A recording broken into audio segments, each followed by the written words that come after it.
Hi students, in this video let us derive work done in isothermal process and let us learn what actually is isothermal process. So the first of all, thermodynamic process. The process in which the pressure, volume and temperature of any gas might change individually or altogether. Mean constant, right? Volume and temperature might change. We can keep temperature constant, pressure and volume might change. Anyhow, the change of this thermodynamic variable, either pressure or volume or temperature or all together. This process of change of pressure, volume and temperature is called thermodynamic process. Among all the processes, this is one of them and important, isothermal process. So, in this we need to learn first point. So, the process in which temperature of the gas remains constant. The process in which temperature of the gas remains constant is called isothermal process. Means we can keep temperature constant and change pressure and volume, then that process is called isothermal process. If temperature is constant, so already we know internal energy depends mainly on temperature of the given gas. So if temperature is kept constant, so internal energy also constant, does not change. So we can write internal energy is also constant. U is the internal energy is also constant. Then change in temperature. So change in temperature dT can be 0 because temperature is constant. So change in temperature 0 means we can also write change in internal energy is also 0. Du is change in internal energy, it is also 0. So now let us take, as a temperature is constant, we can use Boyle's law. Boyle's law states that pressure of given gas is inversely proportional to its volume at constant temperature. So in isothermal process temperature is constant. So we can take Boyle's law into the valid. So Boyle's law, P is inversely proportional to volume, or you can write P into V equal to constant. This is the relation between P and V in isothermal process. Right? Next, here we can take first law of thermodynamics. First law of thermodynamics, dq equal to du plus dw. Generally, whenever heat is applied to the gas or any system, then that heat energy is utilized in two parts. A part is used to increase its internal energy, remaining part is used in doing work. So, now here work du 0, change in internal energy 0 because temperature is constant, internal energy is constant, change in internal energy 0. So du 0. So from this we can write heat given to the gas in isothermal process is equal to dW. Means whatever heat is applied, it is utilized to do only external work. Next, let us write specific heat capacity. We can write S equal to definition of specific heat capacity, absolute specific heat capacity 1 by m into dq by dt. This is general formula. General formula for any substance we can write specific heat capacity S equal to 1 by m into dq by dt. Now in isothermal process dt 0. Then if dt 0, something by 0, infinity. So specific heat capacity in isothermal process is infinity. Right? And now let us write whether this process is slow process or quick process. So we should understand, for example, if gas is taken in a cylinder. For example, if gas is taken in a cylinder, if the process is isothermal process. For example, here this is the piston, here is the gas. Now, in isothermal process, we need to keep temperature of the gas constant.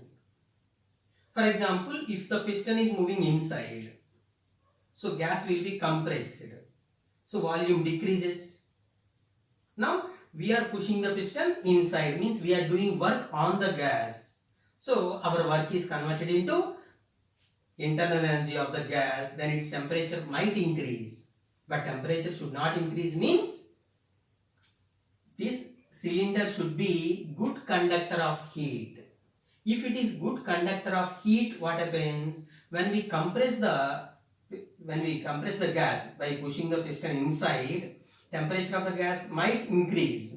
But if this is good conductor of heat, then heat energy will flow outside by decreasing the temperature of gas. So due to pushing the piston inside, temperature of the gas might increase. Then due to heat flowing outside, temperature of the gas will decrease. If both are taking place simultaneously, then you can say temperature of the gas can be taken constant. But if you take this cylinder as bad conductor of heat, then heat energy will not flow outside.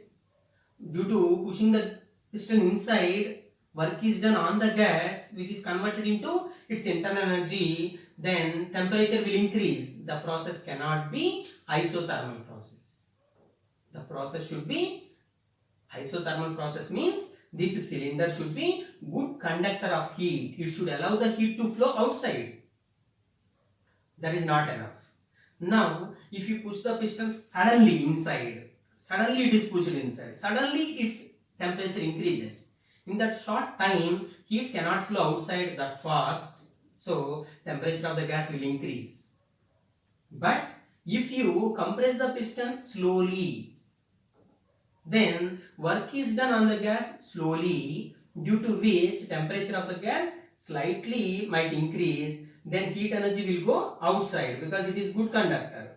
Because of pushing the piston inside slowly, temperature of the gas doesn't increase much, almost constant, because heat will be going outside simultaneously.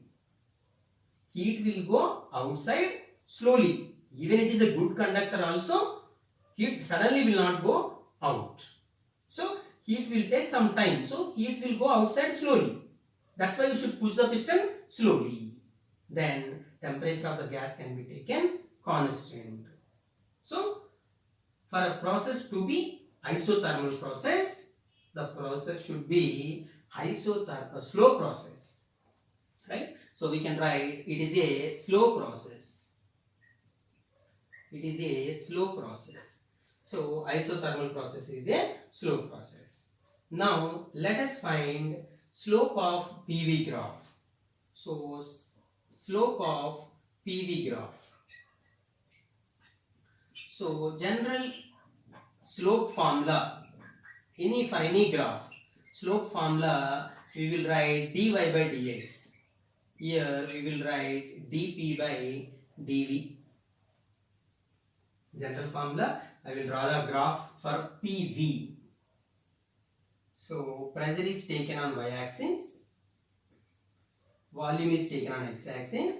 So as the temperature is constant from Boyle's law is valid in isothermal. Pressure is inversely proportional to volume. If volume increases, pressure decreases inversely. So this is the graph. So we need to find slope of the graph at any point. So general formula for slope is tan theta. Theta is angle made by tangent drawn to graph with positive x-axis. Otherwise, another way is dy by dx. Here y means pressure, x means V. That's why we write dp by dv is the slope of PV graph. We need to find that slope now. Now in isothermal process, Boyle's law is valid. So PV is constant, can be used. So PV is constant. Let us differentiate it by UV method. So if you differentiate it, so first we keep pressure constant and differentiate volume, plus now we keep volume constant, differentiate P. This is the UV method. Right side, differentiation of constant is always 0. Now this PdV will go to right side. We can write VdP equal to minus PdV. Then we want dP by dV. Slope is dP by dV. then dv will come here. So we can write dp by dv equal to minus p by v. This is slope of PV graph in isothermal process. In isothermal, temperature is constant, that's why we took PV constant, that's why we got this slope formula. This is the slope in isothermal process. Now let us find bulk modulus in isothermal process. So bulk modulus general formula. Bulk modulus we will study in mechanical properties of solids, that is elasticity. There we will study bulk modulus. Bulk modulus formula minus dp divided by dv by v. This is the formula for bulk modulus. Now this you can find by above formula itself. Here we found dp by dv. So dp by dv is there. If this v also comes to left side, this can be written dp by dv by v. So from this equation, minus dp by dv by v can be written p. So bulk modulus in isothermal process is equal to pressure of the gas. Bulk modulus equal to pressure of the gas in isothermal process.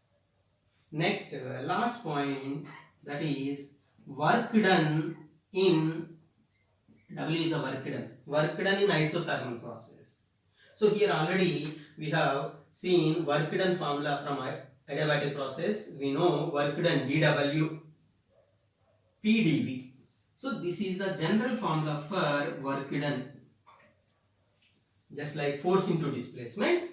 So here pressure into change in volume. For small change in volume, for large change in volume, total work done can be written integral pdv is the total work done in any process. This is the general formula, not only isothermal. This is a general formula we need to use for work done by any gas. Now here we need to find work done in isothermal. In isothermal, what? Temperature is constant. So here we can write integral from ideal gas equation PV equal to mu RT. Then P can be written mu RT by V into dV. So P is written mu RT by V. Now you can understand why we are writing all this. Now W equal to, here as it is isothermal process, temperature is constant, T is constant, number of moles, universal gas constant are generally constants for a given gas. So R is anyhow constant for any type of gas. So mu RT can be written outside, mu RT into integration of 1 by V dV. Right? So in this first equation, general formula integral pdv, in isothermal process temperature is constant, pressure and volume both will change. Two variables are there inside the integration. So we cannot find answer for this directly. That's why we are converting two variables into single variable. You see, inside the integration only volume is there, single variable. Because temperature is constant in isothermal, we are writing T outside. So that's why it is single variable. Now we have formula for this. So mu RT, so integration of 1 by V dV formula, it is logarithm, or we can write ln. V. Ln is nothing but logarithm. So we can write logarithm also, log also we can write, but we need to mention it is base E. Right? So ln V is nothing but logarithm base E. Here we need to substitute the limits for volume. So it is initial volume V1, final volume V2. Volume of the gas changing from V1 to V2. So in the place of V, first we need to substitute lower limit V1, upper limit V2. So mu RT, so logarithm of, first we write in the place of V upper limit V2 minus in the place of V we write lower limit. So logarithm of V1. So this can be simplified, mu RT, we can write logarithm of V2 by V1. This is log A minus log B, logarithm of A minus logarithm of B formula, logarithm A by B formula. So logarithm of V2 by V1 can be written. From Boyle's law, PV equal constant, we can write, this can be further written. So P1 V1 equal to P2 V2, that is nothing but Boyle's law. So from this, V2 by V1 can be written P1 by P2. So here V2 by V1 can be written P1 by P2. So this work done formula can also be modified. It can be written logarithm of P1 by P2. Base E. This is base E.